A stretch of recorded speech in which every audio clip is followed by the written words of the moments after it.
Welcome back to another episode of Liminal Frames. I'm your host, Nathan, and I'm joined by my friend and co-host, Darren King. Darren, I look forward to these episodes. I look forward to doing this show with you, especially when there's a lot to talk about. And we seem to have an abundance. As we were going through our list before the show, I was initially worried we didn't have enough, but the list kept growing to the point where I'm not sure we're going to get through it all. So that, to me, signals we're going to have a good one. Before we get into it, I want to catch up with you, check in with you. How's it going? I know you recently completed your first Essence of Being class, which I was fortunate enough to be a participant in, really enjoyed that. But how was it for you, and what else has been going on?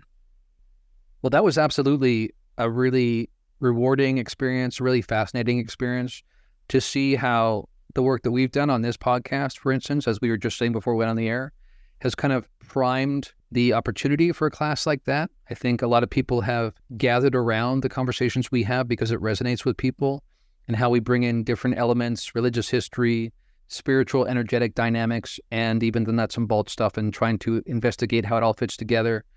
What is happening in the world? What is happening cosmically? All these are questions that I think we really are comfortable with on this show. And I think we've gathered a group of people around us who also feel that way. So that really was who showed up at the class from all around the world. And it was a beautiful experience. I am so thankful for it, and so thankful for the quality and the caliber of the people that showed up, and what dynamically arose in the context of the class too, that I was just running with as it happened. So as I've mentioned in a recent interview, for instance, while I do prepare a curriculum, so much of it comes down to being alive to what is present in the moment. And when you have people that are ready to do that same thing, then you have this kind of synchronistic orchestration that happens. It's so profound. It can really transform people's lives. On the one hand, it makes you realize all the more that why aren't we already wired this way? Why don't we live our lives this way? Why isn't community structured this way? Because when you see it happen, manifest, it is so powerful and so resonant for people and feels so natural, so organic in many ways. So it was a beautiful experience, and I'm really looking forward to doing another version of the class early in the new year, and then like a second level class later on. And the retreats I'm really excited about, meeting people in person. That's always a really dynamic experience as well. So yeah, there's a lot going on, and how this all fits together with what's going on in our world as we speak. Absolutely. I think we have plenty of bullet points to fill an hour and a half. No doubt about it. It's an exciting time, really is. And if you're a fan of this topic, you are probably feeling some of that excitement. There's also been, the roller coaster that I think we've been going through as well. And we'll get to some of that in the bullet points that we've got here. But I want to get started with something that felt fairly historic. And that was this gathering of folks in California for the inaugural Soul Conference symposium. And we've heard little tidbits about the conference and some of the talks that have been given. And the takeaway that I've received from people that have been there is kind of a renewed vigor and enthusiasm and commitment to the reality that this is happening. And I also heard that it was very electrifying, sort of seeing all of these different individuals from different disciplines and different professional careers, all presenting talks on the same topic as if it is happening, as it's a very real thing, that it is, we're on the cusp of it being known throughout the world as an accepted part of our reality. So it sounded very transformative. It felt like a very historic thing. And there's a lot of pieces to, I think, what would happen there. But what were your takeaways from your conversations with folks who had attended? Yeah, I think it was a turning point. I think it was the crossing of a threshold, in the sense that, as you kind of hinted at there, in our world, we kind of have some conferences that are more about experiencers and are very much about sort of firsthand encounters with the beings and trying to consider all of the different implications of the different kinds of life forms that may be here. And then you have really dry academic conferences that maybe are really taken with the question of, is there even a there? Is there something to speak about here? What was different about the Soul Symposium was that it began with the premise that this is a real thing. This is happening. This has been happening. This is demonstrated in a variety of ways, including through the sciences, the traditional sciences, the hard sciences. And so having this coming together of former government people, people in the social sciences, people in the hard sciences, all joining together to speak about this from different perspectives was really profound and compelling. And the takeaway I heard was that there was a sense amongst some people in the crowd who were still expecting kind of, is this a thing, and what is the evidence for this being a thing, actually being taken by the fact that this was assumed this was a thing, that the evidence is so compelling that we've crossed that point already, and that's sort of yesteryear. And so a lot of people kind of walked away with some shock, also just realizing this is a thing, full stop.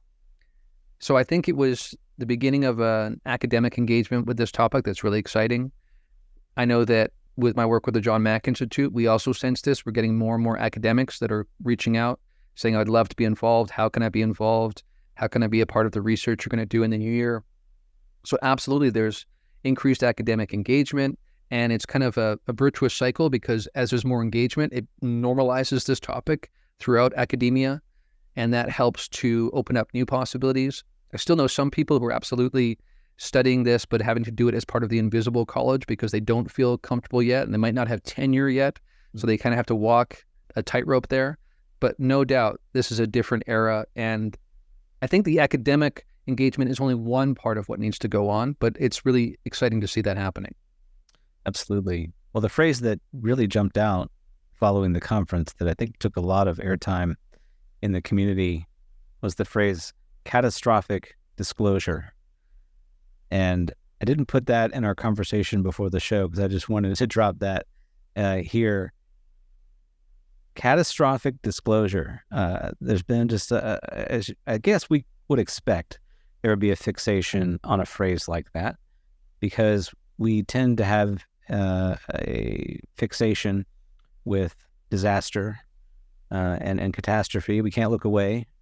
And it sounds very bad, catastrophic disclosure, versus, in comparison, the controlled disclosure. And so there's this debate, will we have controlled disclosure or will we have catastrophic disclosure?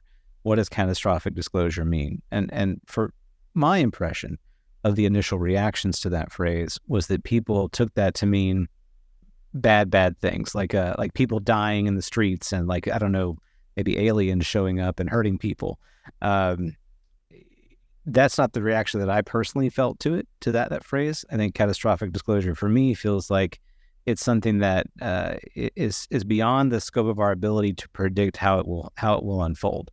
That the populace hasn't been prepared enough to handle whatever the truth may be, and we can talk about what that might be, and that it has a rippling effect, an uncontrolled explosion, in other words, versus controlled disclosure, which essentially is what we already have in our reality now, and that is controlled reality, what our media, what our governments want us to think about the world. So how do you think about those two phrases, and is that the right way to think about the path that we're on? It's a great question, and I'm glad you brought it up. And yeah, you think about it, and you might think that a term like disruptive disclosure might be more in line with what people are concerned about. The term catastrophic disclosure is certainly an eye catcher because it's such an overwhelmingly shocking kind of statement to make, that if you don't have this controlled disclosure, the other alternative is catastrophic disclosure. But to the point you're making, I often bring up this point where I say this is the one topic that leaves no other topic unscathed. And I think that applies here because this does lead to the biggest questions about our origin, our place in the universe, what it means to be human, what happens after bodily death. These questions all come in here. And again, for a lot of people who are in the nuts and bolts crowd or who are just entering into this conversation, they might be completely confused at this point. How are these related? But they are. And once you start following these rabbit holes, that's where you end up. And so I think in that sense, think about an atomic explosion, and basically you have this dynamic process that gets completely out of control. This is kind of what happens here. The concern is that not only the known unknowns, but the unknown unknowns in terms of the nature of the information and how that might metabolize into society in a variety of ways. And so there really is no other topic that government has to approach in such a way that it could fundamentally undermine the structures of modern societies, even supposedly sophisticated modern Western societies. So this is, I think, what's in play here. And for government people, for bureaucrats and politicians, catastrophic means out of your ability to manage, basically, is what it comes down to. You think about narratives and getting ahead of the curve, the way politicians think. They're always trying to be aware of those kinds of things. And what this bodes is the possibility of something that completely is so out of their wheelhouse that it's not even something they necessarily can control or respond to if it does get to that point, which highlights Carl Nell's presentation and his sense that we really do need to focus on this 5-10 year kind of rollout so that we do keep it within the bounds of control disclosure rather than ending up with catastrophic disclosure. So you're saying this wouldn't be we're merely having a toilet paper shortage at the grocery store situation. Yeah, it's a tough one. I remember that I recall that Chris Mellon also wrote a piece following the conference, I think recalibrating to some degree his own perspective on his advocacy related to some aspects of this. And I was having a conversation about that article with my co-host DJ.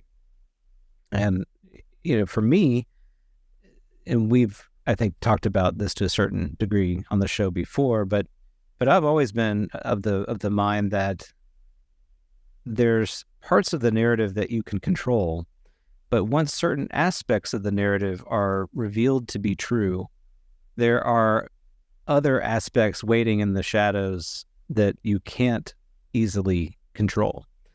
And, namely here, what I'm speaking about are things like abductions and hybridization and agreements and killing of people who may have been trying to reveal what they knew about these programs. And so I think that has to be part of the calculus that the government is making or should make when they consider what to tell the people. Because imagine, if you will, folks, if they roll out one of these bodies that they supposedly have on cold storage or whatever, and they look a lot like the bodies that we've heard the abductees talk about. Well, what do you think that's going to do? How many people have had those experiences who haven't shared the experiences? So then we're getting into territory that we don't quite know what we'll be dealing with. So I appreciate the analysis that Chris has brought to the conversation. I think he's really one of the most careful thinkers about all of this, and I'm grateful for that, because we need folks who are willing to look at this with that kind of level of responsibility. It's not just about satisfying our curiosity. It's much more than that, and we have to be mindful of those ramifications. Absolutely, and one of the parts I liked about Chris's presentation that was also republished in the debrief as an article was reckoning with the other societal, civilization-wide challenges we are facing and this kind of conflux of issues that are coming together.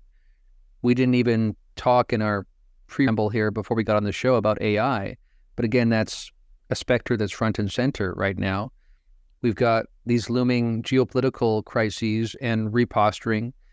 And again, it's very easy to fall into the rut of assuming that because we've managed to avoid nuclear annihilation and a nuclear war on a widespread scale, that we will always do so. But actually, as we pointed out on the show before, as time goes on and more actors, including not necessarily nation-state actors, gain access to that kind of weaponry, the chances go up over time that you'll end up with some sort of nuclear exchange. So rather than looking at it and go, phew, we got past the Cold War, I'm thankful for that, that actually was the least of the concerns we might have in terms of how the nuclear equation plays into our future. Again, and that's without even considering how these others have tried to make us so aware of this level of insanity that we're operating under. So when you think about the Seoul Symposium, you think about what's happening right now, where the Senate and the House are trying to come to some sort of a final arrangement before this bill hopefully gets passed into law. And you think about these other challenges we're facing. And like I said in the most recent POC episode, add to that this ramping up of contact and interaction with these others. I think about my own life, speaking as one experiencer, and the amount of serendipitous, synchronistic orchestration that seems to be ever increasing, it really does feel like we're heading towards some sort of apex moment, some singularity, if you will, that's broader than just a technological singularity that people sometimes talk about. But it makes it a really interesting time to be alive. And I would say to people, rather than being overwhelmed by that and that stoking fear, actually think about how you could meet this moment with curiosity and open-mindedness and expansion. That's what I would say to people. But absolutely, what a time to be alive. And getting back to the thing about bullet points, there are 100 more than we could even get to in this conversation, because there's so many aspects that are consequential and related to this conversation. Mm-hmm. Well, talking about the sort of legislation, that was a very hot topic. I remember over kind of the Thanksgiving break, as I was dining with extended family, there was a great deal of advocacy in the community for making sure that the legislation made its way into the final NDAA, and that still conversation is still ongoing, as we know. There was a Burchett amendment that was introduced in the House. That was I think a one-page sort of a piece of legislation that received a lot of, I don't know what to say, hate, but there's a lot of folks that are like, this is not sufficient enough, because the scope in that particular proposal was too narrow versus the highly detailed legislation that had been prepared by Schumer Rounds. We've come to find out that Burchett piece was not meant to replace the other one, but really meant to sort of make its way into the final version. And it's my opinion that the final version will be worked out in conference.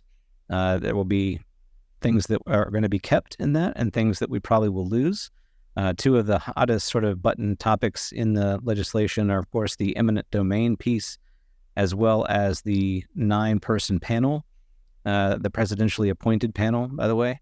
And there was a lot of, I would say, some political gamesmanship happening at the House press conference that was held recently with Representative Burchett, Luna, Moskowitz, Gates, Burleson, and I forget the last gentleman's name, but he was so partisan that I had a hard time following along with what he was saying. But the points that were being made there reminded me that even though this has been a bipartisan issue, once we get a little bit further along with this, the partisan politics will still come into play. And you have to remember, if we're going into an election year and you're of the opposing party to the incumbent, how many wins do you want to give the incumbent? Do you want them to have a presidential panel? Do you want them to be the president to reveal and to disclose?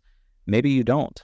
On the other hand, maybe you do. Maybe it's one of those things where if you're the president who has to disclose this, maybe people would prefer some sort of other leadership to step in and deal with it. So I brought up a whole lot of stuff there.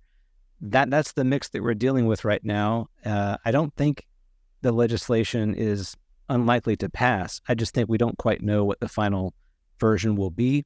But what has been your take on that entire sort of drama and whether or not we're moving in the right direction with that particular aspect of it? Right. So we've been saying for several episodes now that the Schumer Amendment is kind of the ace up our sleeve when it comes to this move towards disclosure, that everything else happening, while important, is pale in comparison to how consequential this could be.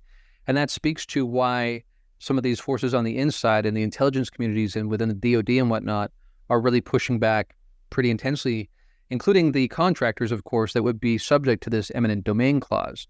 So basically with eminent domain, the sense is that regardless of what fast and loose agreements were made between the military-industrial complex on the government side and these contractors back in the day, decades ago, there's a sense that that was done inappropriately, and eminent domain basically says regardless of what the original agreements were, regardless of whatever degree of legality was tied to those, now once eminent domain comes into effect, then effectively it's new law, new situation in which the government could take back that technology and use it on behalf of the American people. At least that's supposedly what's supposed to happen.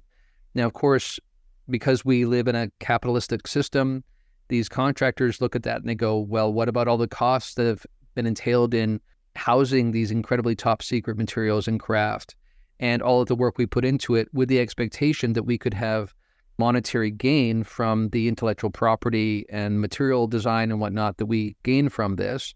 And how is that fair that you can just take it back? I get that in the same way that if you have property, you and I have property, and the government decides to widen the road, they can pay us the fair market price and we can't really say no. It's different than if a private contractor wants to buy you out, that you can say no. But when the government says it and it's eminent domain clause, then that's basically an absolute. So you can understand why that pushback is happening. I'm not saying I support that pushback or think it's justified. I think it's much too narrow a scope to focus on that and monetary gain in the short term rather than considering the civilization changing matters that are entailed in this entire process. But that's what's happening there. And as some people who are trying to be sort of exercise realpolitik here in terms of what would be a win, some people are saying, well, let's tackle that next year. Let's make sure the most important parts get passed into law. Let's not lose the good in trying to chase after the perfect here. So we'll see what happens there. And yeah, the 9-person panel, there have been some ruminations around concerns that this basically would duplicate processes that are already happening with Arrow and whatnot. But really, that doesn't seem like a fair characterization of what that panel would include. And of course, many people would argue that how this actually rolls out is very much tied to what that 9-person panel decides and then briefs the president with, who will then brief the American people. So how you take that out doesn't make a lot of sense to me. I've heard some people raise concerns that what if that 9-person panel, rather than being this multidisciplinary group of people from academia and various social circles and maybe even religious figures, what if it ends up being appointees from within the military-industrial complex? Then we're back into the whole loop again. We never seem to be able to escape. But there really is this sense that the problem with Arrow and that process is that it's been sort of an in-house kind of critique and investigation of the House. I don't mean the House of Representatives, I mean the military-industrial complex, and therefore it's biased and might very well be set up to never really get to the root of the matter. So with the Schumer Amendment, the goal is to take it outside of those circles, so there can be this democratically led goal to uncover what's really been happening. I think one thing I could do to sort of give people the summary of the most recent understanding of where this is all going, as Steve Bassett posted to social media earlier today, his sense of where things stand, because as you pointed to, there was the Tim Burchett amendment that sort of came out, suggestion of what we should do, and there was initially concern that he was wanting to do away entirely with the Schumer Amendment and replace it with his. Later on, it became clear that actually was meant to be an add-on and a further clarification. Some people even, speaking of AI, alleged that it looked like he'd used ChatGPT to write it overnight, which who knows, right? Kids do that these days for their essays. But this is basically Steve Bassett's summary of where things stand. Quote, "The Burchett Amendment was a good faith effort to provide some simpler, direct language vis-a-vis the very complicated Schumer Amendment. It was not being set up to replace it. The UAP Disclosure Act will stay in with significant changes. It is a very contentious process. The targets are the eminent domain section and the subpoena powers and the Presidential UAP Review Board. The UAP Disclosure Act is a powerful bill and we want it as is, but resistance from defense contractors and secret keepers will likely prevail. There will be changes. Of 3 areas of contention, the one with the best chance to remain intact is the Presidential UAP Review Board. Focus on that. Here is now the approach to take. Contact Republican and Democratic conferees with a softer message. You support the UAP Disclosure Act and want it passed with as few changes as possible. You strongly support the UAP Review Board. Consider using cooler language. Whatever the final language in the UAP Disclosure Act, it will be a huge win for the disclosure movement. If you want to support the House version language put forward by Tim Burchett, do so. It will likely be adjusted as well to not conflict with the Senate version." And then he goes on. Basically, that is a summary of how he sees the process right now. He obviously is arguing for realpolitik to be exercised here and focus on what we can get passed, recognizing that whatever does get passed will be a major win compared to the historical process up until now.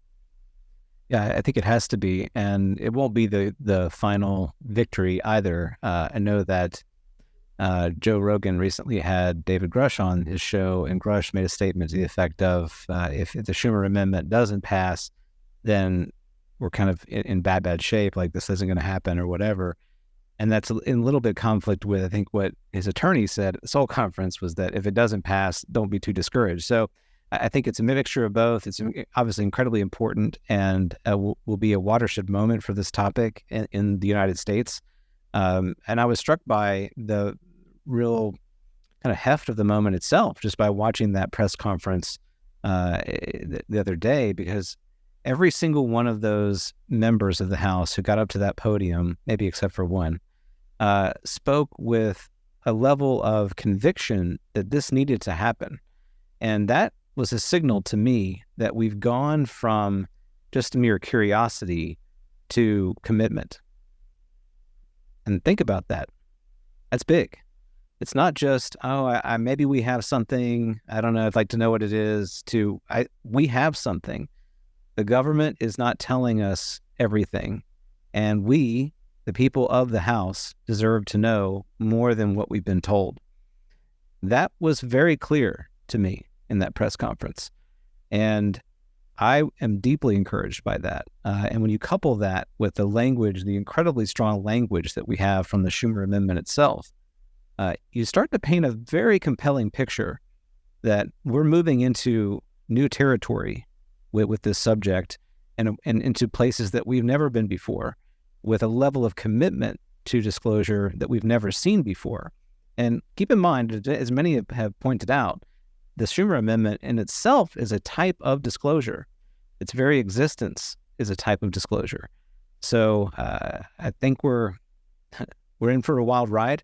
I don't know exactly, how many places this is going to go, but I'm excited about it.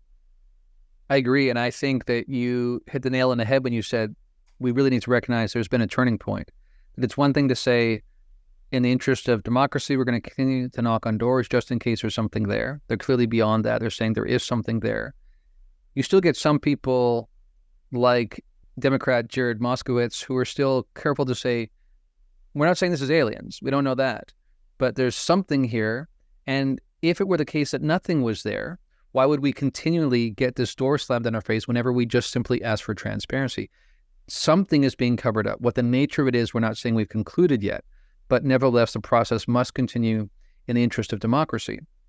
And as you and I talked about before we went on the air, it's almost a little bit humorous. I don't think anybody 20, 30 years ago, even 10 years ago, would have pictured these fairly rookie Congress people coming in and undoing the work of MJ-12 that goes back decades and decades. It just is almost farcical in how it's happening, and you almost have to blink twice just to make sure this is real life.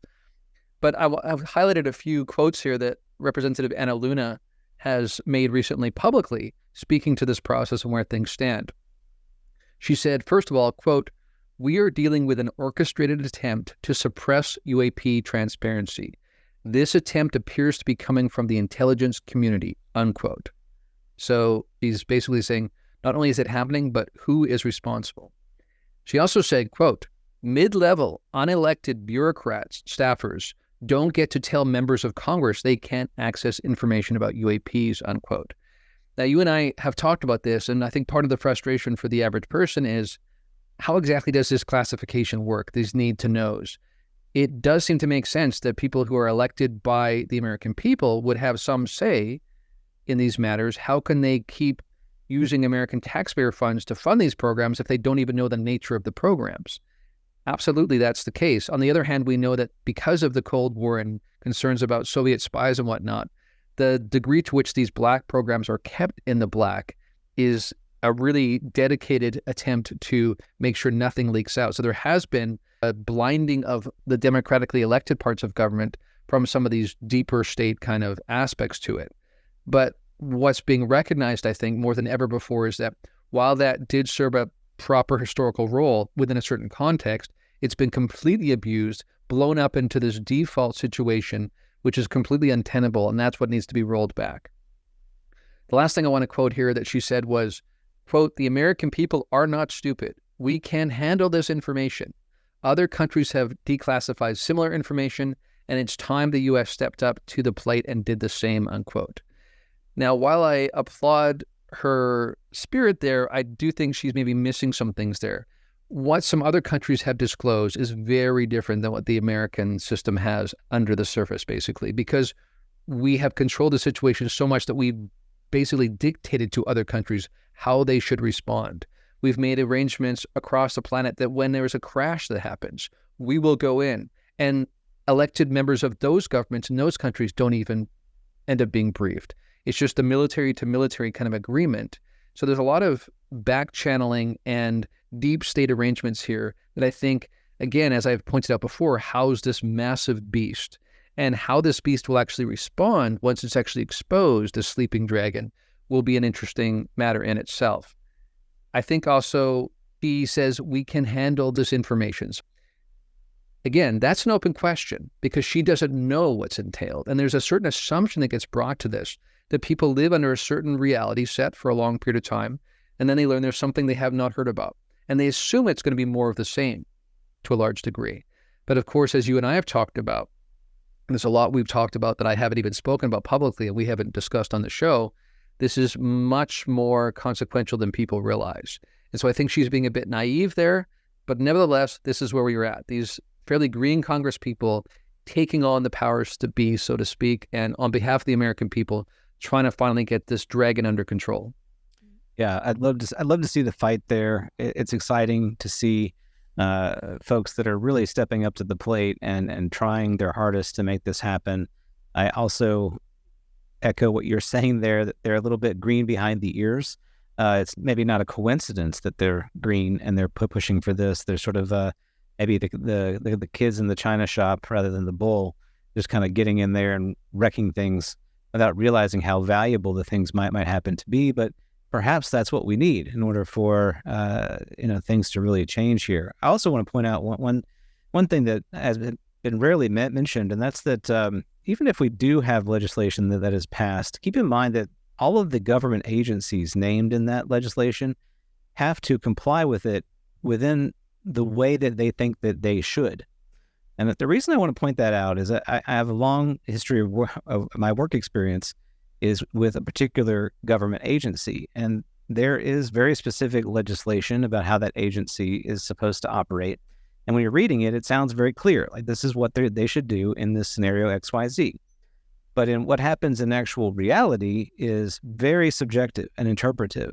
So depending on which administration is in power in the executive, depending on which bureaucrats are running that agency, you see very different interpretations of how they comply or don't comply with the letter of the law. So I point that out to say that it's not like this is going to be some sort of silver bullet, that once this passes, all the doors are open and we get to see everything that's there and it's going to be very smooth. I really doubt that. I think we're going to see a bit of a stilted process, but like we've already seen, we're going to see momentum, continued momentum. So the more and more this becomes normalized, the more individuals who feel more comfortable and confident stepping forward because of this legislation, the more who will follow in their wake. So it's going to happen. The question I have really is, how big will the snowball be? Right, and how quickly will it roll down the hill? I think that's right. That's the question really is how this will happen and in what kind of time frame. Because there certainly is too much momentum for it to be turned back, or to use the analogy of putting the toothpaste back in the toothpaste tube or beyond that at this point. Again, this raises really interesting questions about how it will happen, and the sense that the Schumer Amendment will be the method by which we cross the Rubicon in terms of addressing some really consequential matters around the history of our civilization. But as you point out, and it's a really good point, that there's still interpretation involved. And you can see historically, for instance, that even the Atomic Energy Act has been misused as a means to hide some of this information. Because what happens is, turns out, there's a certain radioactive signature when some of these crafts show up.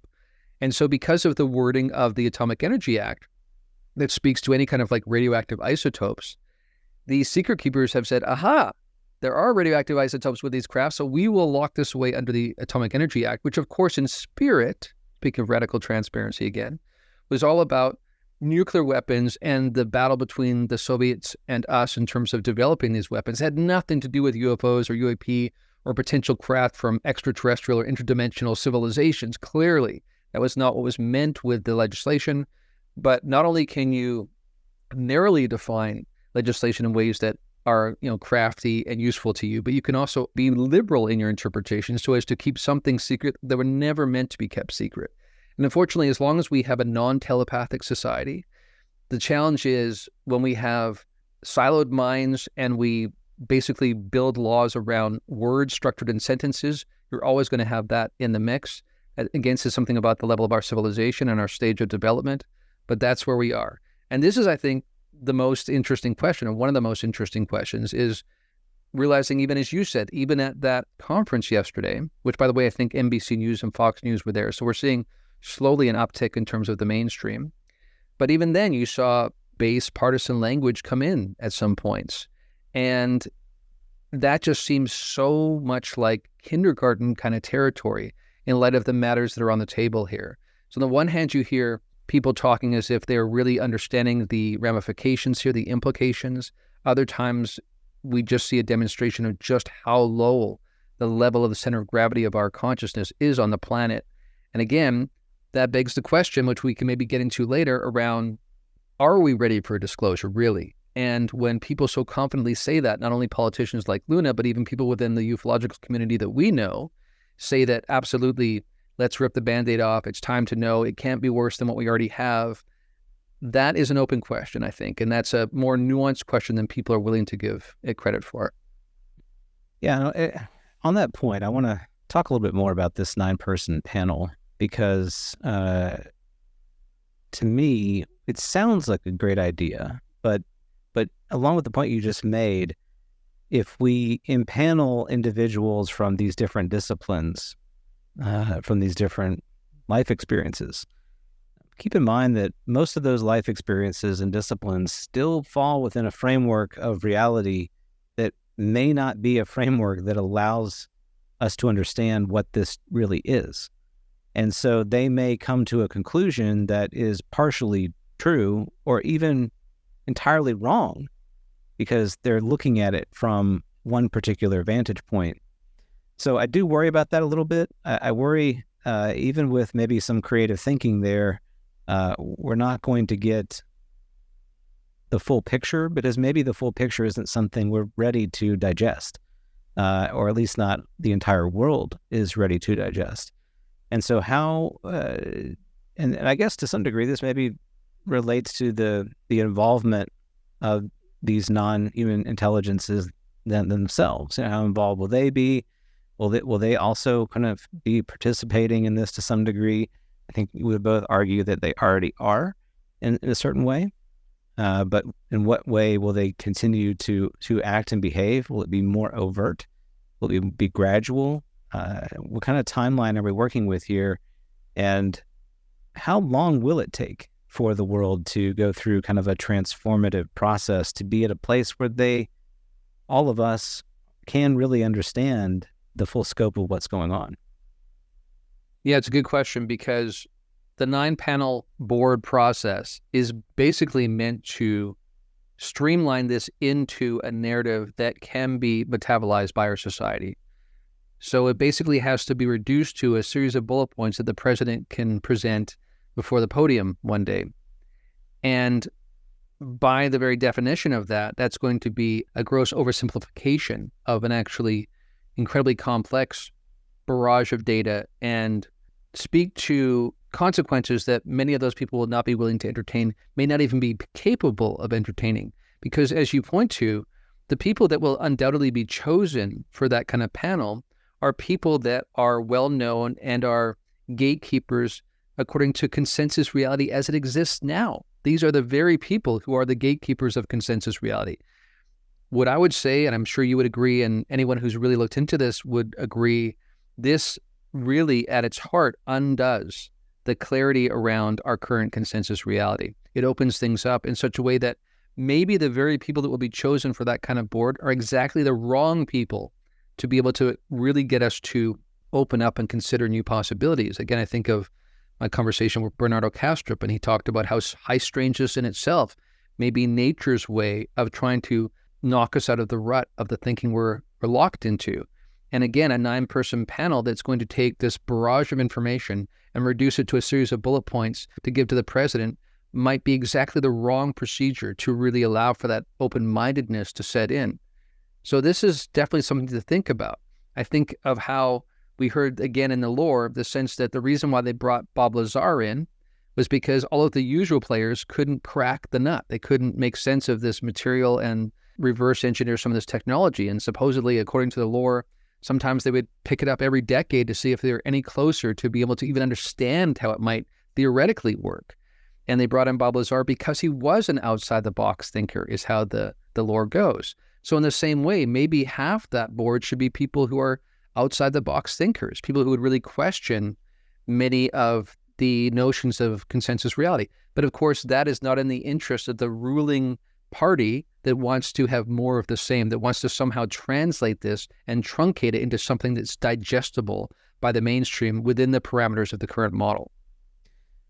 Right. Will our institutions survive what this actually is? And I would argue that they won't. And I think that many people would agree they need to change. So what is the catalyst that allows for that change? This could be it. This could be the one topic that galvanizes the world into a new reality and changes really everything that we understand about the way we have structured our civilization. Rewriting our history books, rewriting our institutions, the way that we think we know things, the way that we relate with one another. I'm reminded that a 9-person panel who may be some of the smartest people in the world, maybe none of them have had a direct experience with it. So imagine the situation where you've got an acknowledgement that this is real. You've got ivory tower individuals who are, kind of looking at this from a 30,000-foot view, trying to make sense of it at a meta level to explain, as you said, to come away with some bullet points that can be read at a podium. While at the dinner table, you have a cacophony of experience happening all around the world of people saying, well, I've had this, I've been told this, I contextualized it this way. How do you control that? How do you corral that energy in a direction? I think it's going to be very challenging. And keep in mind, too, those experiencers, often many of them are looking for answers because they don't themselves have them. So it's a very complex dynamic of interests, of needs, of really, I would call it trauma, but frankly, because there's so much trauma involved in this unfolding. It's going to upend what we understand about ourselves and about the world, our place in the universe, all of these things. And I don't know how we'll come out on the other side. It's I don't know. It's very uncertain for me. Yes, and I think the open question is, will our society, as it's presently structured, be willing to take the risks it needs to welcome and incorporate the changes that are necessary for us to overcome the challenges we are facing? Again, in many ways, over and over again, we are our worst enemies over and over again.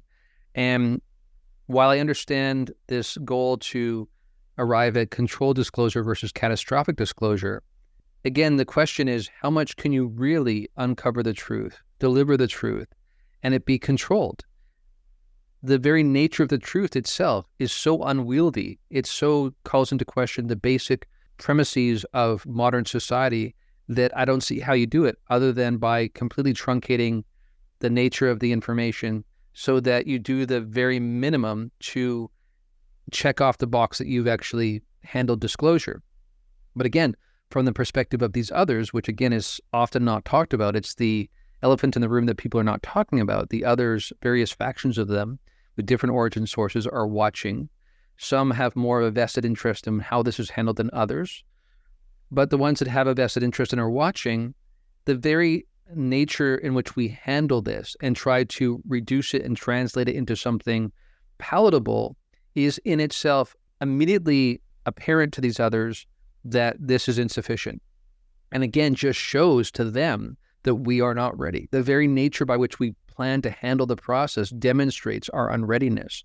So when people so confidently say we are ready, let's just do it, rip off the Band-Aid, number one, they don't fully understand what's entailed here, how much this goes to the very biggest questions about the nature of reality and who we are, etc., but also that the very parameters of the process supposedly being put into play here can't possibly handle the electricity and the sheer immensity of the power that wants to come through in terms of unraveling all that is and all that has been in order to create this terrain that can be grown on again, that can sort of make the soil fertile for something really transformationally new.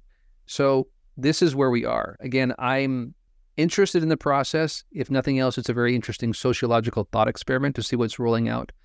But again, from the perspective of a lot of experiencers who understand some of the deeper energetic moves in consciousness that are entailed in this, and recognize just how far-reaching, how deep and broad these rabbit holes go, there's a clear sense that whatever this process unfolds to be, it will not be anything close to the fullness of what's involved here.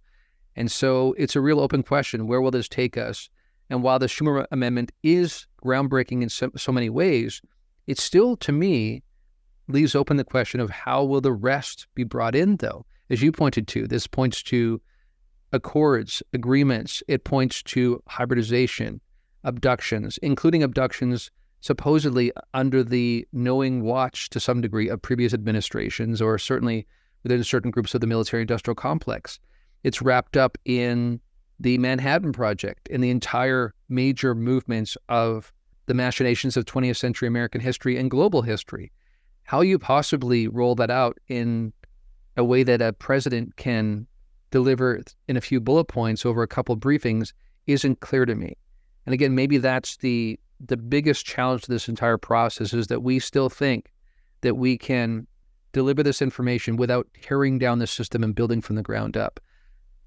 I think it's clear to me that we can't. It's clear to these others, the most ascendant ones, that we can't do that either. And that's why for many of them, and again, I understand this is an unpopular opinion at this point, but for many of the most ascendant ones that have the most benevolent intention towards us, they are in a way anti-disclosure because we are fundamentally just not ready. And the very nature of the equation that I just described there, and you've been describing in terms of how this is even being proposed to being handled, is woefully insufficient to deliver the real potentiality that is on hand here. And again, this comes down to consciousness over and over again, as I keep saying. Mm-hmm. We have to avoid the kind of madness. At the same time, I want to acknowledge the importance of facing difficult things and not ignoring our trauma, but working through our trauma. And I think that's something that we're not very good at doing, but we must become good at doing it, because this will be traumatic for all of us. We need a language to cope with it, to incorporate it into our collective psyche. This is just not something that we have been trained to do.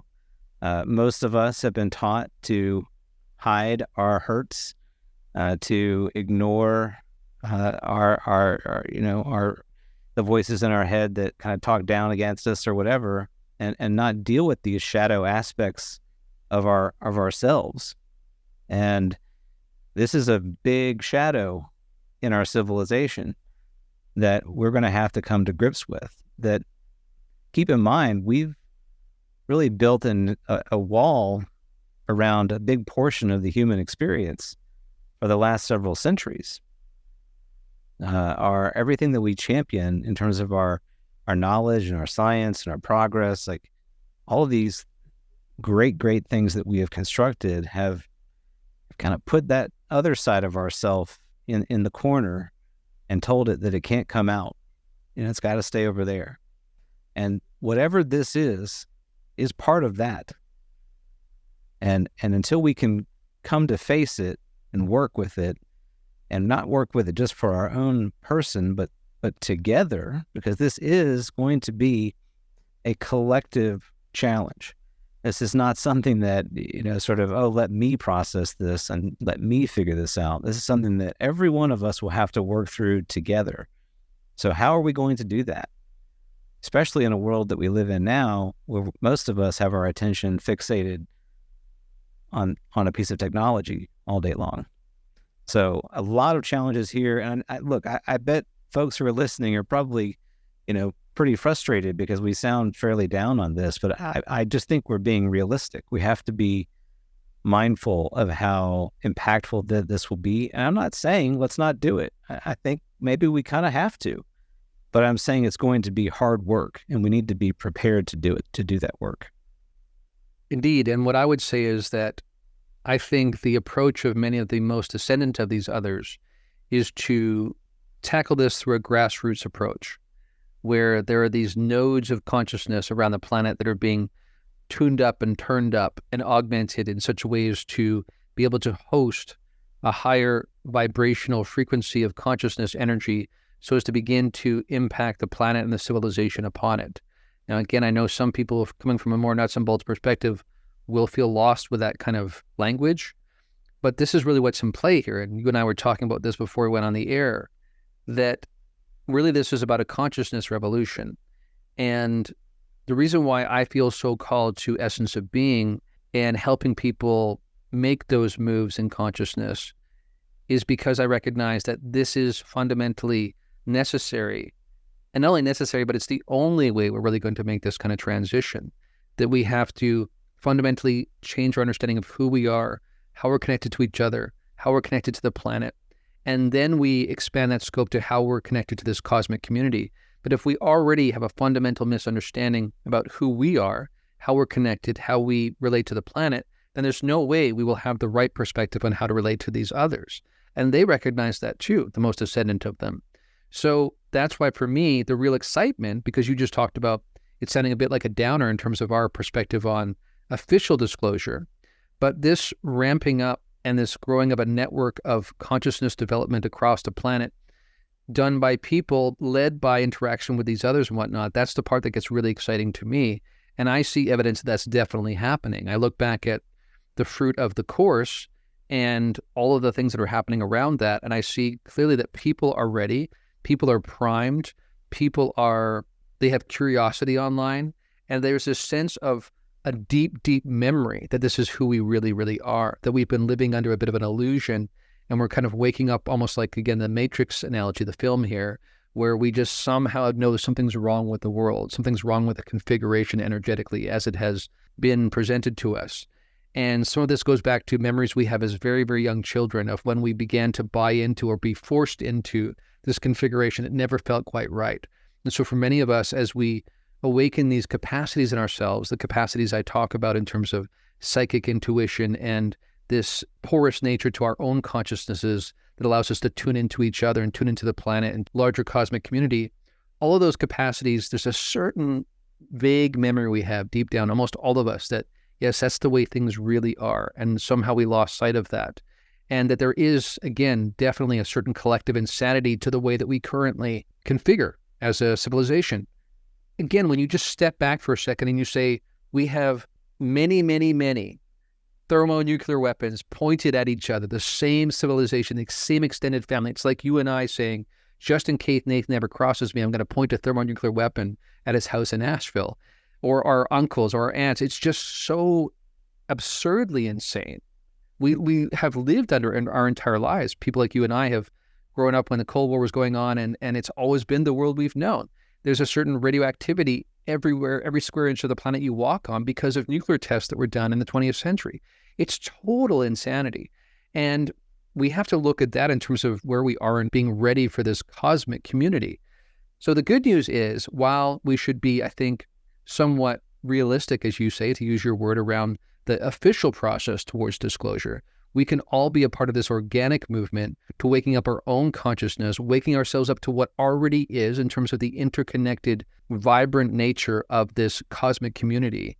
And in so doing, we become the fertile soil for disclosure to really happen, because it's about who we fundamentally are, who they are, how we're connected, all of these things. That's really what disclosure entails. The rest is kind of icing on the cake. And again, I understand for nuts and bolts people, that would be a big transition to make. But any of us who've really gotten into this, and many of us who are experiencers, completely recognize this is what it's ultimately about. And I would say the people, as I was saying to you before we went on the air, that I would consider the most far along in terms of having a hybrid nature, being very connected to this network of consciousness, they see this primarily as an energetic spiritual enterprise, much less about the nuts and bolts and the historic enterprise around UFOs and UAP. That's part of it, but that's really window dressing compared to the underlying move in consciousness that's happening. So as we are approaching this singularity point, it seems, around, as you pointed to, we spend more time staring at these little devices in our hands than we do being focused on touching base with the interconnected web of life all about us. And that actually these little devices in our hand distract us from that.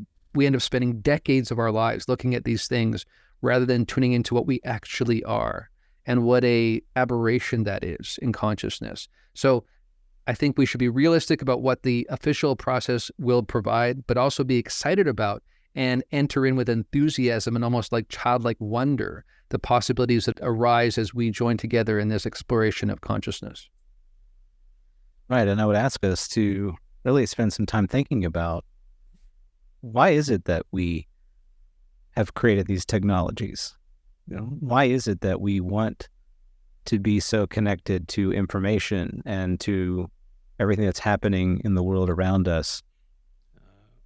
Why is it that we are so fixated and fascinated by, our own selves in this sort of narcissistic cycle that we've created with our devices kind of mimicking our inner desires? Why do we have these impulses, and why have we decided to sort of satiate them with technology other than something else? And I would argue it's a lot like sort of shortcuts that we tend to take in the world today as well. That it's, instead of me doing the hard work of putting in the time in the gym or exercising, whatever, to be healthy, I'm going to just take a shortcut by taking a pill or something of that nature to get there. And I think the technology we've created is doing something very similar, that it's a proxy for our true capability. And my worry a little bit, to be honest, is that as the more the time goes on, the more comfortable we become with these technologies, the more pervasive that they are in our world. And look, I'm just as tethered to the thing as everybody else. But the longer that goes on, the harder it will be for us to remember what it was like without them. And I think those of you who've been around the world long enough to remember the days where we didn't have this stuff everywhere will tell you that things were different, that you got bored, but you spent time with people. You had to work through things in a way that you don't now. And look, I don't think all of our technology is bad. I just think that it's kind of covering up in many ways our true capacities.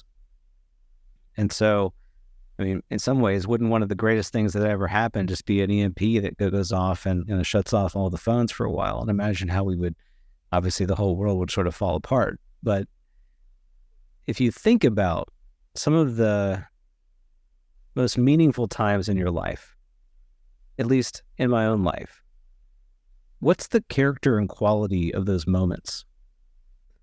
Is it you, sort of staring at a computer, or is it you witnessing the joy of life and being present to those that you love and who love you?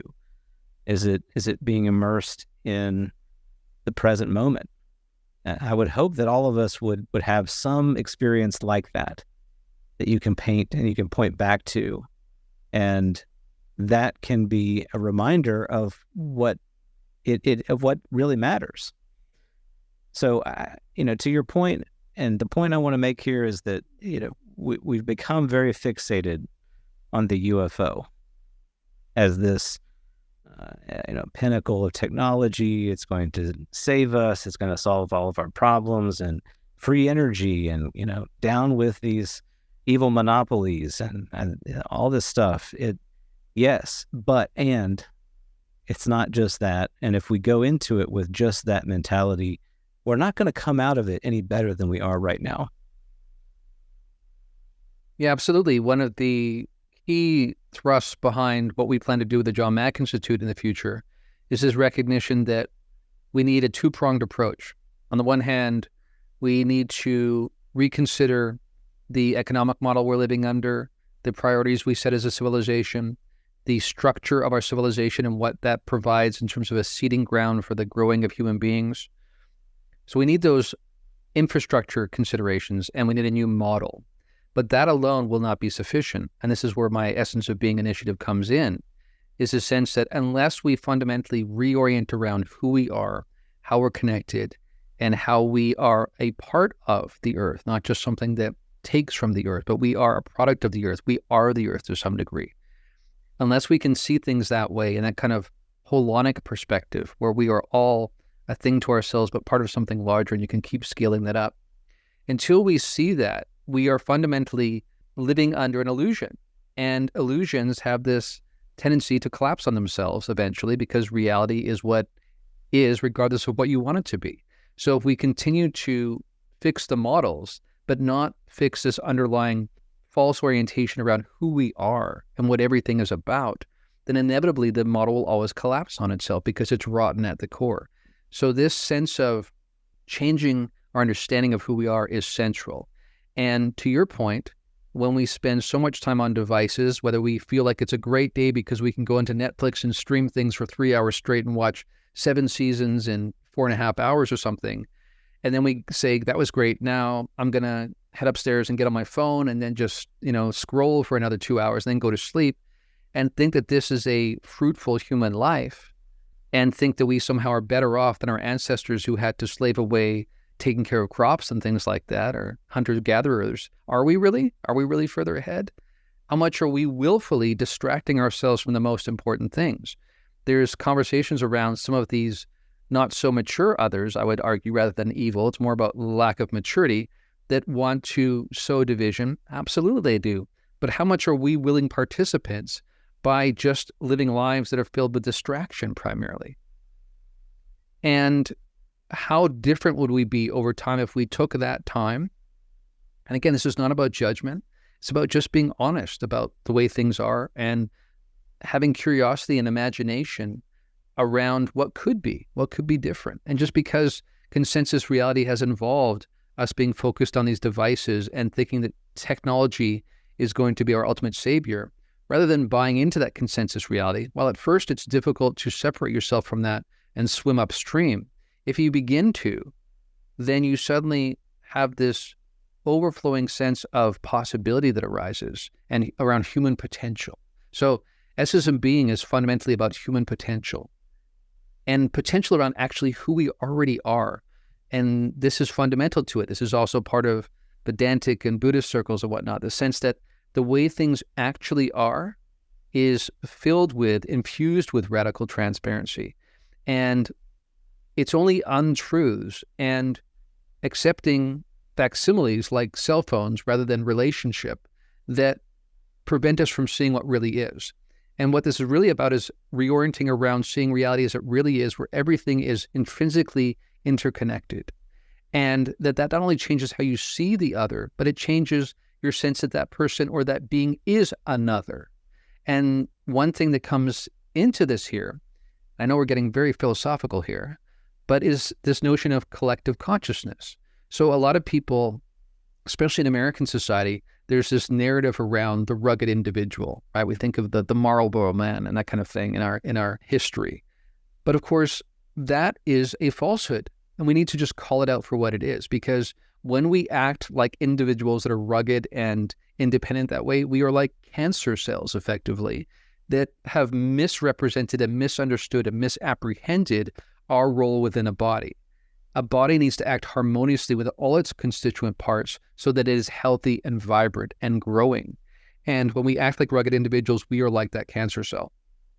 So all that is to say, again, what's before us right now is an opportunity. We can always choose to see things from that perspective, move in that direction, and become enlivened by what comes alive for us. And it's our birthright. And ironically, what we're saying here is, in the midst of all this and all the turmoil in the world and the strife, just thinking about how much we could take charge of our own lives and enact change just by changing some of our habits. And it doesn't have to be, I'm done with technology, right? I'm going to unplug and go live with the Amish. Like it doesn't have to be that. It can be just small steps of taking back a bit of time where we meditate, where we spend time connecting to people, really being present to what's arising in that person's personhood right now, rather than reflecting on some cached memory of who they were 5 years ago, and being alive and expectant that reality is emergent and that new possibilities are coming online all the time. And things will only be the way they've always been if we continue to believe that will be the case. So again, we are the architects of our own futures in many ways. And I think what we're calling all of us to do here is recognize that we can take disclosure to some degree into our own hands if we will begin to think differently about some of these matters. Absolutely. Oh my goodness. I have so much more to say about that, but I'm not going to, because I want to transition to something that, speaking of devices, that you sent me last night, and I want to pull it up, so I want to get it exactly right how you put it. This is what I get from Darren sometimes, folks. It's a one sentence. Crazy experience tonight. ! That's all I got. So Darren, you gotta tell me more about this crazy experience that you had last night. What's going on? Okay, so let me give you some context here. After it happened, I reflected on whether or not I wanted to publicly talk about it, and I had the sense that I should, and that not only the event itself is relevant, but the context leading up to it is relevant as well. And the context is key, actually, because again, there's this kind of synchronistic storm that arises. And one of the things that you will remember from the class is that when you have agents of consciousness coming together to operate as a unit of consciousness, as a coherent field of consciousness, you start noticing all these synchronistic impulses arising all around us. And it helps to ground in each of us the sense that something is really happening, that when we come together with shared intention, reality seems to respond to us, which again speaks to Carl Jung's notion that basically synchronicity speaks to the fact that consciousness is primary and physical reality basically is the manifestation of the movements, of the dynamics of the underlying system of consciousness. So all that is to say, what has been happening for me over the last couple of weeks, just like is the case over the last couple of years, led up to the experience last night. It was not a one-off. That's really important to point out. Now, I want to say before I go into this that prior to this event, because I even on social media mentioned that this was the craziest thing I've ever seen, and I've seen some crazy things. And I'll speak to that a little bit first, because people will remember that I talked about being at the Monroe Institute last year for this private retreat and us having these successful attempts with CE5 or HEIS. And I also pointed out that sometimes these objects in the sky or these phenomena can be quite subtle. And if you don't know what you're looking for, you could actually miss it, because you need people who understand what a satellite looks like, what Starlink looks like, what the moon looks like, what a planet looks like, etc., to be able to notice sometimes when things are doing anomalous things. In other words, you don't always see a 100-foot saucer above you or a cylinder that broadcasts to everyone that this is a alien craft. What you have is phenomena, often light phenomena, behaving in a way that seems intelligently controlled and not taggable as any of the usual players in terms of satellites or planets or what have you. So that was my first real incident of seeing something happen that was anomalous in the sky. I'd had many encounters in terms of basically internal dynamics and through meditation and whatnot that had happened over time, even protocols that had been inspired in me. But that was the first time I saw something in the sky like that. Of course, everyone knows by now the experience I had in the hotel with the being. And again, that was an in-person interaction. It had nothing to do with a UFO or something in the sky. And then later last year, I had an experience where I was at the home of a well-known experiencer and had an even more dramatic experience than the one at the Monroe Institute, where basically at one point, I know that you'll remember this, it was like a quarter of the sky lit up suddenly. And it's the kind of thing where you immediately recognize, even though three of us present could all see it and talked about it, there's just no way the rest of the city is seeing that, because if they were, everyone would be like calling the police or the fire department and saying, what the heck was that? And again, that speaks to the degree to which our reality construct is wielded, power is wielded by some of these others to construct the entire environment. And they can do it in a catered way for one person or three people, and it be different for somebody else, which again, I think underlyingly speaks to the fact that this is more like a dreamscape, which speaks to idealism versus physicalism again. So that's sort of the last experience I had like that. I had one more experience where, you might remember this, we did a group of 4 of us were meeting last summer, and after one of those sessions, it was around 10 o'clock at night or something, I had the sense that I should drive up on the Blue Ridge Parkway, just had this telepathic kind of download. Of course, as I've said before, those kind of really picked up after the Monroe event. So I went up the Blue Ridge Parkway up near Mount Pisgah, and after waiting for a while, not seeing anything, I was getting ready to go back in the car, load it back up, and hadn't seen anything. In just that moment, I saw an orb go across above me and looked around, and nobody else seemed to have noticed it. So again, you have that sense of this is specifically catered to one person, and this is the power that they wield. And again, raises interesting questions about what is the nature of reality, the fabric of reality that we think is a physicalist kind of thing when it's really not. Okay, so that leads up to what happened last night. But before I get there, I want to talk about the synchronistic underpinning that led up to that. Because again, if reality is basically about what we perceive as physical reality and the events of our lives are actually the manifestation of these underlying moves in consciousness, then we should not be surprised when we really engage with these underlying moves in consciousness and respond with positivity and intention that we will see that play out in our lives. And this has to do with manifestation and the kind of things that people talk about. So earlier in the day, I had been listening to this interview with Sinead Wellahan, and she is a Canadian woman who had always been interested in consciousness. She had had various experiences, but nothing to do with the UFO phenomenon, which again, this will speak to, again, really synchronistically in a really interesting way, what we were talking about earlier in terms of this being about much more than the UFO phenomenon. So she had always been interested in spirituality and consciousness, but not really anything to do with UFOs or aliens. And she had actually gone to Peru to take part in an ayahuasca ceremony. And as you know, and many of our audience will know, DMT is the psychoactive ingredient in ayahuasca. And there's this really interesting aspect of the phenomena where sometimes psychedelic experiences become the gateways for people to encounter different beings, not just different realms, but beings that seem ontologically real and independent. So she found, to her complete shock, she said the first night she took ayahuasca, nothing happened. The second night, nothing happened. The third night, she tried a little bit of a higher dose. And sure enough, she suddenly found herself awake inside a UFO. So having had no history with UFOs, no interest in UFOs or aliens, she suddenly found herself, to her shock, inside a UFO. And to her surprise, these beings responded very positively and friendly and saying, "Yay, you finally found a way to meet with us. We've been waiting for you." And there was this really kind of celebratory kind of notion to the entire experience. So then she came back from this experience, and she'd had a series of really crazy experiences like this where it was beginning to fundamentally change how she saw reality. And so she basically, and it's funny, I remember hearing about this in our church circles back in the day. I'm not sure if you heard about this, but there's this notion of putting a fleece before the Lord, which was a way of saying, if this is your will, then show it to me this way, right? This will happen.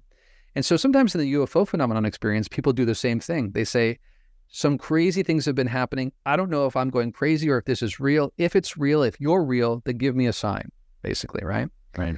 And I think it would pretty much be the same process, basically. So she had said this to these others: if you're real, if I'm really experiencing you, then please give me a plain as day sign. So she talked about, she had been a school teacher previously, and she accepted this position where basically she was marking these creative writing essays that 10 and 11-year-old Canadian kids were writing. And it was her job to basically examine their grammatical level and that kind of thing. And she was supposed to just mark these and looking for those things. The essay topic was, write about the day you became famous. And at one point she said to these others, I really want a sign, give me something to know that you're real. And then she later in the day went into this warehouse where she would grab a stack of these essays that had been written, and she's just supposed to mark them for grammar level. And to her shock, over the next 45 minutes, every single essay was something like, when the aliens landed, I learned this about consciousness. Next essay, when the aliens landed, I learned how zero-point energy could change our reliance on fossil fuels. When the aliens landed, I recognized that we're all connected. Every single one in that 45-minute period was about this topic. She got the point. This was her confirmation. Now, again, then she kind of got the point. I think she used the bathroom or something, came back, and then everything was back to quote unquote normal, where all the essays were a variety of topics around this notion of when I became famous. So again, I want people to think about what that means for reality, what kind of power these wield, and not just in terms of they're so powerful and we're so weak, but more about what does this say about the nature of reality? What are we missing and how consensus reality is constructed and presented to us right now? Anyway, that was her point. So after this, I remember saying, I've had some crazy things happening in my life the last couple of years. I also would like a really clear sign of a certain type that I've not seen before. That was kind of my delivery, my fleece before whatever this is. And I kind of left it there. But I will say this. You may remember that in my conversation with James Ian Doley, we both talked about how sometimes when certain things happen, you have this sense, the sensation that you feel that tells you it's happened. So when I put this sort of fleece out before these others for some sort of interaction that would be confirmational, I had the sense that there was sort of like a handshake agreement, that something had happened energetically. It speaks to intention and manifestation. And so then later that night, I was going for a walk and talking on the phone. Often at night, we'll walk around the roads around this cabin community. Many of the cabins are second homes for people. So at any given time, probably 75% of the cabins are not occupied. And so I just get to walk around in this forest and have the lights of the cabins shining through all these majestic trees. And it's a really profound experience. And I can look up at the sky and, of course, sometimes see things in the sky, more along the nature of what had happened at the Monroe Institute, where you sometimes see these tiny pricks of light doing things that are kind of interesting. But I proceeded to leave my cabin, was talking on the phone with somebody that I've been practicing radical transparency with, by the way. And that entire process has been a major seed in what Essence of Being has become, by the way. So I'm walking down the street, and at the end of the street, there's kind of this overlook where I go away from the trees, and I can now really see the starry expanse in front of me and the mountains behind that. And no sooner do I get to the end there as I'm talking on the phone, that suddenly this ball of light goes right across above me.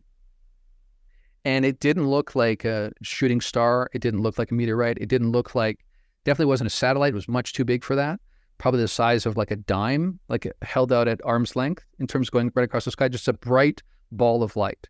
And I remember saying to her on the phone, wow, I just had a crazy experience. I don't know what that was, but that felt like something that's not natural, quote unquote natural.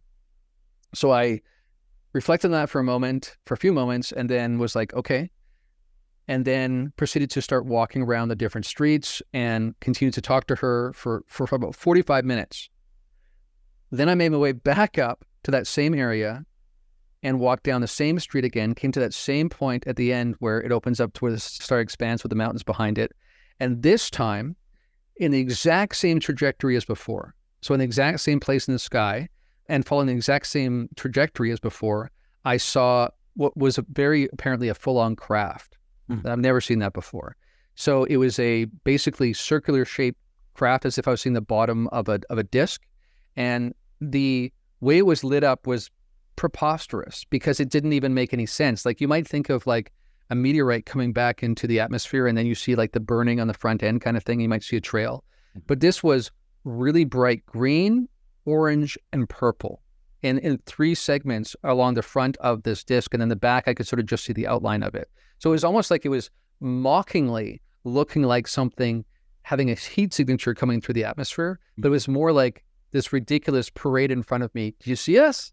And it was really brightly lit with these multicolor kind of display, and then disappeared. So it came into view, flew exactly the same trajectory as the ball of light 45 minutes earlier, and then disappeared.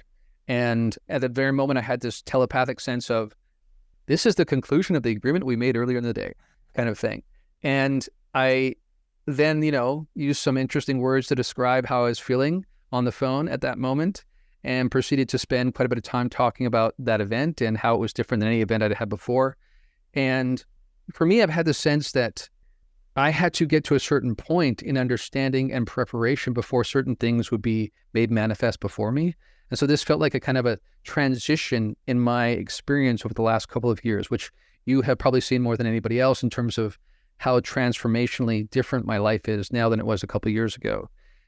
and how spirituality and energetic resonance and considerations of consciousness are at the very bedrock of what this entire thing is.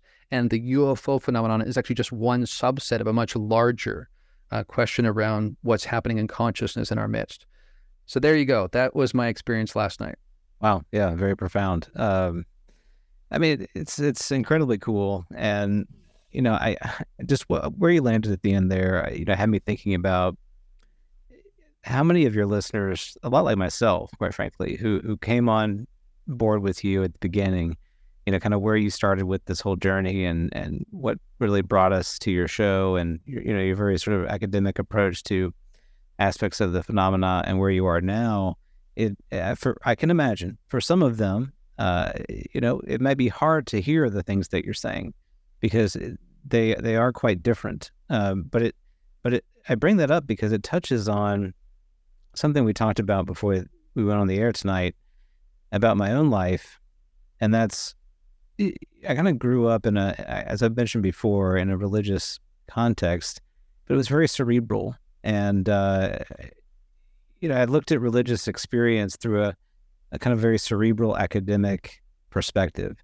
And what that meant for me personally is I knew lots of people who had shared religious experiences of all their different kinds. And I had friends from, different denominations, some of which were, more into the experiential side than where I, came from. And because I was so predisposed to the academic perspective, I would just kind of write off these experiences as being, not worth my time, not worth really anything other than just the imaginative power to create them. And what I found in my life after living, a few decades now is that you can't do that. You can't just write these things off and kind of take this sort of superior, this is where we are right now, right? We're in this culture of academic sort of supremacy where, our cold, hard, objective way of looking at the world, gets this very stuffy, sort of priority seat in front of everything else in the human experience. And for people that are having, whether you call them encounters or, religious experiences of various kinds or anything that feels incredibly experiential, feeling oriented, embodied, not cerebral, anything that falls into that category, we sort of say, yeah, I mean, that's kind of quaint and it feels very, sort of outdated. And maybe this is something that our ancestors did, but, we are very, we're now computers. We're just fleshy computers. It's really the world that we've created. And it's and look, this is the world that we've manifested, by the way. So if you look around us, that's exactly the world that we have. All that to say is, I've had to come to a place of re-examining that bias and finding that the path to real knowledge is through experience and not the other way around.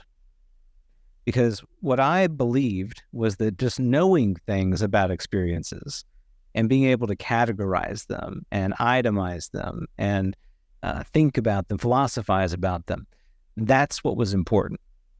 That's how I would know the truth. When in reality, the truth is emergent from experience itself. And your story for me is sort of highlights that. And it's a journey that I've been on, and I'm sure some of our listeners have been on. It's not without its challenges. Look, I mean, kind of every day that I open up, the Twitter app or social media, whatever, just to kind of check in on the conversation, I still have to fight this bias, of people who've had experiences, and I still kind of, and there's a voice in my head that says, well, I don't know about that, that I'm not so sure.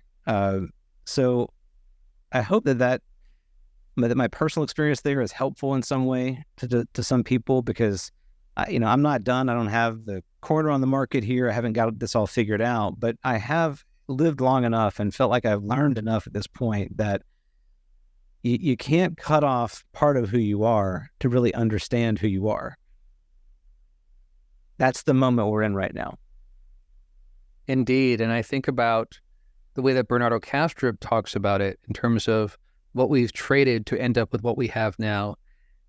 And it speaks to the agentic nature of the process and how we have ended up with exactly what we wanted, and then are now beginning to recognize that maybe we should be careful what we wish for. Because he talks about basically modern society, Western society, that's been so influential around the world, is influential because we've been able to transform physical reality through technology. And technology has arisen because we can symbolically, we're very intelligent apes that can symbolically think about reality in such a way that we can end up navigating and manifesting new ways that reality behaves. And that has been very fruitful in terms of changing our civilization, extending lifetimes, and improving health outcomes around the world. But what we've done in the process, though, is that we've made life about quantities rather than qualities, that effectively we've decided that reality is basically just quantitative in nature. And if we can just measure it to ever more specific degrees, that we somehow have won the game, which speaks to what he talked about in terms of closure, that we don't really spend a lot of time thinking about the fact that we've robbed reality and life of any kind of meaning. Instead, we say, well, it's kind of purposeless and accidental, but at least we will be able to nail down the measurements to the nth degree, and have forgotten that, as you pointed to earlier, when you reflected on what are the most meaningful moments of our lives, they almost never involve technology unless it's sort of a means to an end of being in relationship with people. Like, I definitely was thankful that our class could happen for people all around the world because of technology, but it was to serve the point of getting together and being together. So this question around qualitative aspects of reality versus quantitative is really essential. And I just want to encourage, too, for people who feel like, I have not had those kinds of experiences, and I would love to have those kinds of experiences, and why don't I have those kinds of experiences? That, even there, be careful what you wish for, because there's many people who've been thrown into the mix of these really anomalous experiences and wish they hadn't been. So it's not about one being better than the other. But I think regardless of where you begin, if you think about reality differently, you think about yourself differently, you begin to actually pay attention to the qualities you want to manifest in your life, then you will begin to notice these subtle shifts that can grow ever more present and clarifying in your life, where you feel like you can fundamentally change what it means to be human. And as I said earlier, I think ironically, as you do that, as each of us does that, we find that we're returning to some sort of knowledge that we always had. And it's almost like waking up from a bad dream when we realize that everything that our modern reality has been based around with, again, quantities rather than qualities, is an anomaly, is an aberration from the way things really are. And so, again, I think what we get to in our show and all the work that I try to do is recognizing this, and the UFO phenomenon just being one arm of many that can take us here. This fundamental reassessment of who we are, where we're going. And I would argue, again, tying things together here, that to overcome the challenges we are facing with this nexus of variables coming together at this really transformational time, we must go through that process. So we can both see it as an invitation and a necessity in order to become what we can be. Absolutely. We're entering a season of the year where many of us have opportunities to be more present to those that we love, maybe even those that we have a hard time being around. If you're traveling for the holiday, do you have to visit that particular relative's house that you have a difficult time getting along with? You know what I mean. My point there is we have these opportunities in front of us at this time of the year, and it's as simple as starting there. It really is. And today I kind of went through a crazy exercise of doing some financial planning about retirement. Looking at all these numbers, just like you talked about, all these quantitative things, thinking about, my future and my future with my wife.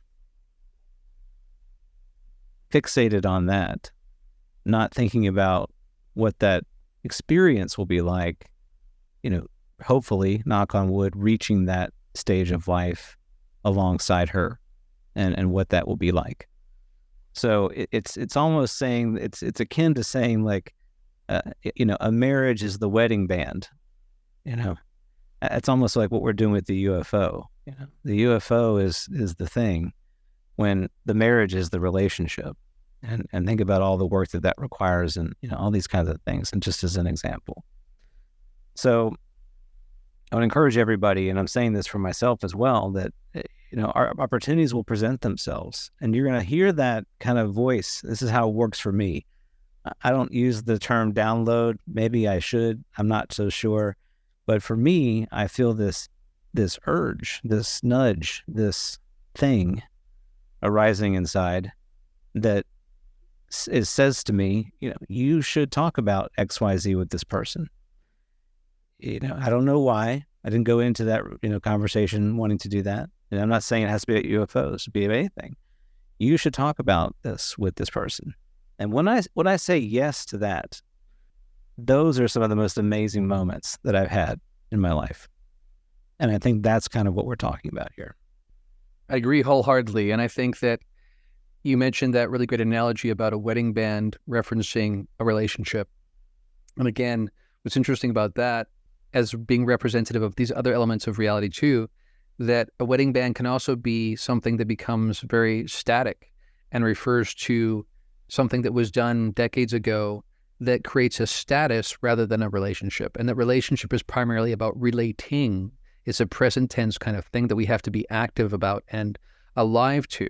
And this, again, applies in all these different areas, that rather than thinking about the UFO phenomenon as just a series of quantitative analyses around objects and cool shapes and cool technology, think about it as an open-ended arrangement with reality to have new experiences and experiences new qualitative aspects of reality. And as Nathan just said there, the holiday time is a great time to begin to practice a new way of being. For instance, with our families of origin, that can be some of the most challenging times of the year. But think about it rather than something you have to endure as something that could be an open-ended process that makes you aware of new possibilities. That I would say just by being with that possibility that it could be different this time, that instead of just assuming that your aunt or your brother or your mom is going to be exactly like they've always been, go in with an aliveness, being present to what is arising. And I think what you might find, as I've said in the class, is that by you setting that tone, that energetic resonance, they might recognize a difference too, and it can fundamentally change the way you interact. And once you have one or two experiences like that, you begin to recognize how much bandwidth there is for us to be able to play with. And then many of us, all of us, I would suggest even, can begin to have these really magical experiences with reality again. Again, we block our own access. Speaking of disclosure, if we will open our minds and open our hearts to these possibilities, I think we will have a transformational experience.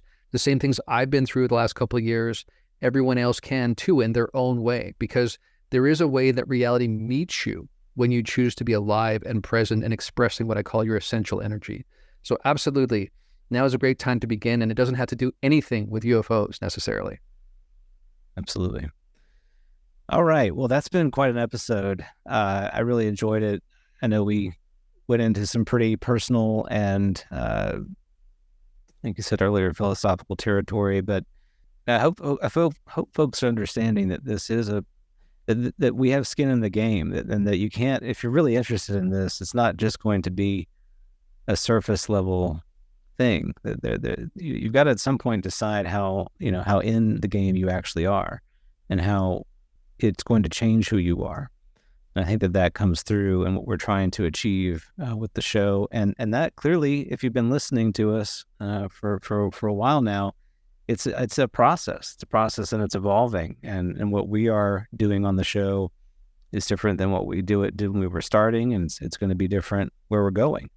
But we don't want to do it alone. We'd like to do it with all of you.